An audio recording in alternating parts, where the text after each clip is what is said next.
We survived! O, Yes! diba? May Diba? pa-cupcake pa. Thank you, Warner Brothers. Anyway, kakagaling lang namin sa Final Destination Bloodlines. And it brought so much memories. Napanood nyo na ba yung mga una-unang installment before? Well, lumaki ako doon kay Devon Sawa at ang daming tromang naibalik. Pero anyway, grabe yung shock value. Tuwang-tuwa ako. And I feel like it's a great movie to watch with your friends. Ako medyo hindi ako masyado, nag-iingat kasi ako with my words, no? Kasi as much as gusto ko talagang magkwento, no? Dahil na-excite ako ng gusto dun sa pelikula, baka ma-spoil ko yung movie para sa inyo. So kailangan medyo careful. Pakiramdam ko matutuwa kayo dahil ako, although nanonood ako ng Final Destination, no? I don't think na subaybayan ko all 6 kasi pang-anim to di ba? Pero I think most of them naman na ko, kaya siguro nakarelate pa rin ako kahit papaano. Ba, may pakip ka pa sa Final Destination? Hindi, wait. Pre-teen years, formative years, pinanood ko to with my brothers, my cousins. So, ito yung summer movie namin. Doon lumalaki. And, talaga, syempre naman natin, sobrang heartthrob ni Devon Sawa noon. Pero itong generation na to, syempre, Bloodlines, by the title, alam mo na, pamilya sila, di ba? Nakakatuwa lang kasi tidbit, mga Phil-Amambida.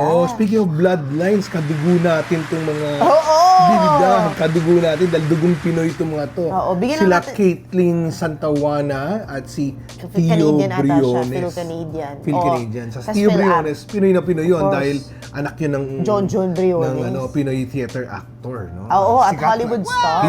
Hinahangaan, no? Correct. Ang tanyag na Briones family na.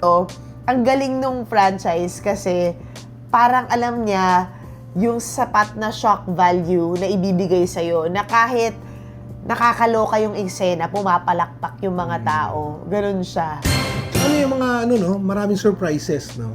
Maraming surprises. Ang galing nga. Hindi ko na babanggitin yung detalye, pero alam mo yun, isusurprise niya kayo in so many ways, no? Siguro yun lang yung medyo parang, hindi naman negative, pero alam mo yung pag nanonood ako ng Final Destination, parang ine-expect mo na anytime may mangyayari. Alam mo yung parang kinakikitaan mo ng posibilidad ng trahedya yung bawat eksena. Na kahit wala naman pala, pero yung akala mo naman wala, doon nga sila pala. magaling lumiliko sila. So, naililiko nila. Yung ine-expect mo, ililiko nila doon. Pero ganun ang pelikula ngayon, you go to the cinema to get entertained and they give you that entertainment. So, ano score natin?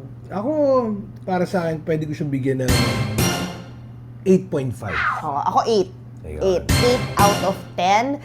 Pero sure ako na yung mga barkada nyo, eto na, sugod na sa mga sinihan. May 14 po yan sa cinemas. Thank you, Warner Brothers, for having us. Oh my gosh! I can't wait to eat this. Bye-bye! Enjoy the movies!